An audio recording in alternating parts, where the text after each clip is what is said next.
Oh my gosh, Alex, you are not gonna believe what happened. I am so mad. I lost $200. What? 200. Wait, slow down. Did someone steal your wallet? No, it's actually worse, I think. The bank just took it. I was looking at my account online and there are all these fees, like overdraft fees and a monthly fee and some ATM fee. I don't even get what happened. It's just gone. Oh boy. Okay, I think I might know what happened. Sam, let me ask you a question. Do you know the difference between a checking account and a savings account? Not really. I mean, money is money, right? I just have the one account the bank gave me when I first signed up. I thought they were basically the same thing. And that right there is the problem. It's a super common mistake, but they are completely different. And not knowing how they work can, well, cost you a lot of money. Clearly, while I am frustrated and I am ready to learn, please tell me what I'm doing wrong. You got it. And that's actually the perfect, though painful, topic for today. Welcome, everyone, to Money Talks But Slowly. I'm Alex. And I'm Sam.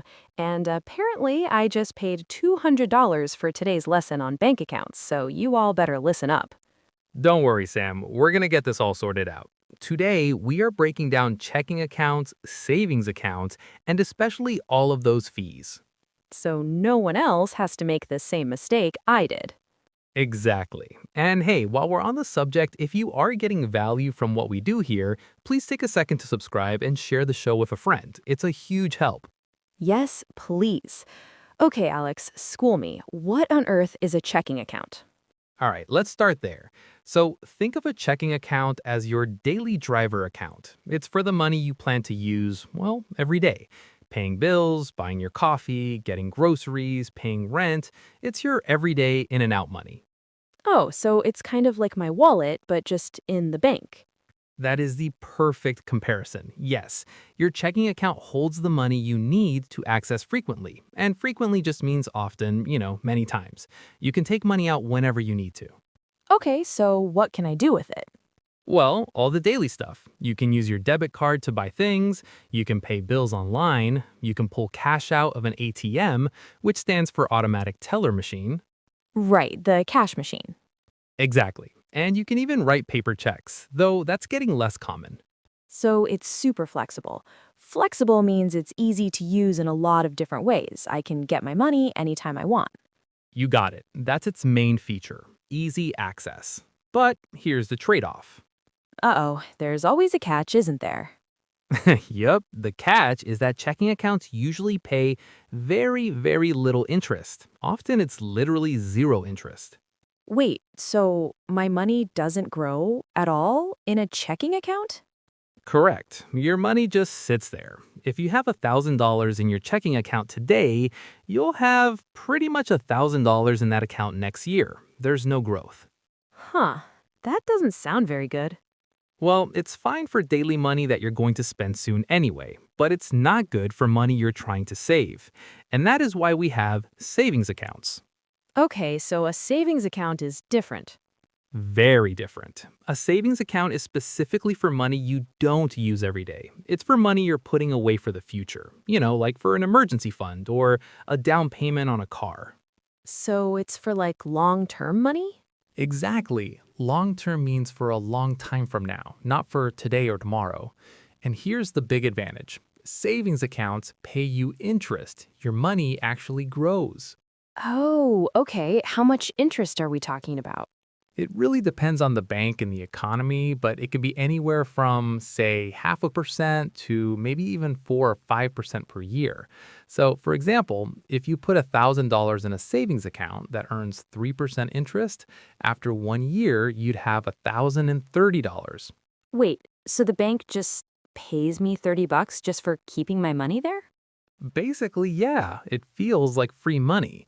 Technically, it's not free. The bank is using your deposited money to lend out to other people. Oh, right. We talked about that in a past episode. They're paying me a little bit to, like, rent my money. You remembered, exactly. So that's the good part, but you know what you're going to ask next. What's the catch? Smart question. The catch is that savings have limits. You can't take money out as easily as you can from a checking account. What do you mean by that? Well, most savings accounts limit you to 6 withdrawals per month. A withdrawal is any time you take money out.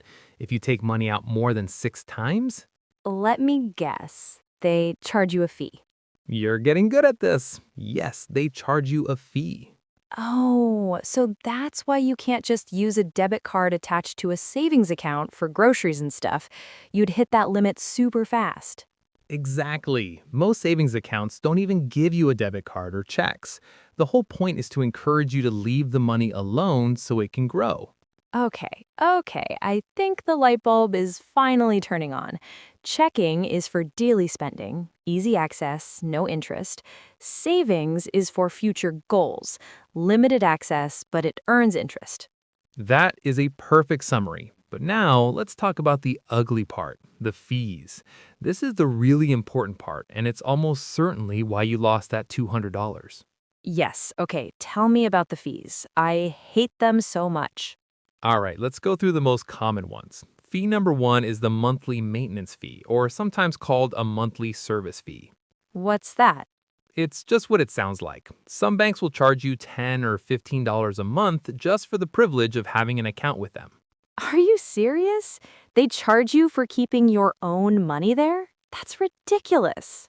It is, but here's the good news. Most banks will waive that fee. Waive means they'll cancel or remove it, but only if you meet certain requirements. Like what kind of requirements? Usually, you have to keep a minimum balance in the account. That means a certain amount of money, like $500 or maybe $1,500, has to stay in there. Or some banks will waive it if you have direct deposit set up, where your paycheck goes straight into the account. Oh, okay. So if I just make sure to always have at least $500 in my account, I won't get charged that monthly fee. Exactly. You always have to ask your bank how to avoid that fee. Now, for fee number two, this is the big one, the overdraft fee. I definitely saw that one on my statement. What even is an overdraft? An overdraft is when you spend more money than you actually have in your account. So let's say you have $50 in your checking account, you go to the grocery store, you're not paying attention, and your bill comes to $60. Okay. Well, the bank will often pay the $60 for you so your card doesn't get declined. But for that favor, they charge you a massive fee, usually around $35. What? So I spent $60, but I end up paying $95 because of the fee? For a $10 mistake? Yes, and it gets worse.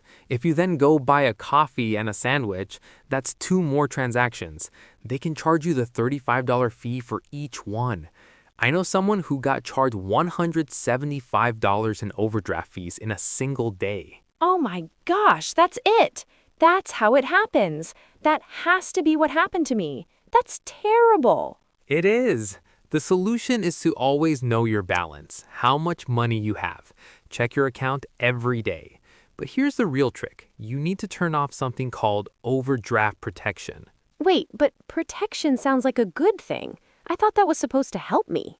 I know, the name is so misleading. Overdraft protection is actually just you giving the bank permission to approve the transaction and charge you the fee. If you turn it off, when you don't have enough money, your card will just be declined. Oh, so it might be a little embarrassing for a second, but I won't get charged $35. Exactly. It's much better to have your card declined. Okay, fee number three quickly. ATM fees. Ugh, I hate those. It feels so wrong to pay $3 or $5 just to get your own money out. Me too. The simple solution is to only use ATMs owned by your bank, or find a bank that reimburses ATM fees.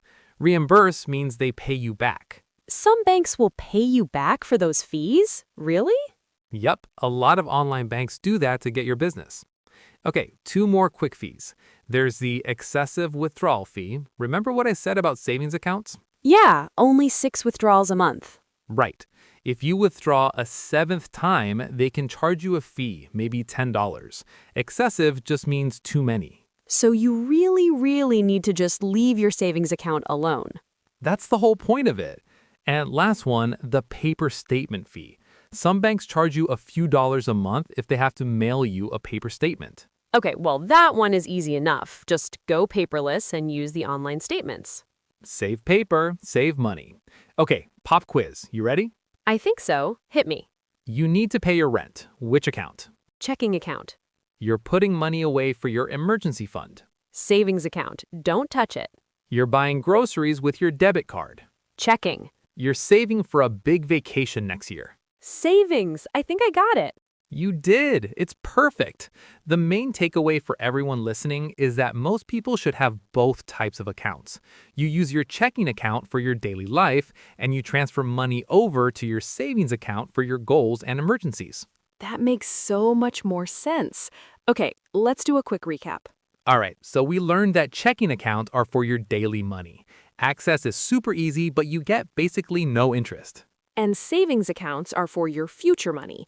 You can't access it as easily, but it grows because it earns interest. We learned about 5 big fees to watch out for: the monthly fee, the monster overdraft fee, ATM fees, the excessive withdrawal fee, and the paper statement fee. And you can avoid most of them by keeping a minimum balance, turning off overdraft protection, using your own bank's ATMs, leaving your savings alone, and going paperless. The key is that the two accounts work together as a team. Seriously, this episode is going to save people so much money. My $200 lesson was worth it if it helps you all. Please subscribe and share the show. Thanks, Sam, and join us next time when we're going to tackle another huge topic: debit cards versus credit cards. Ooh, that's a big one. See you next time. Bye, everyone.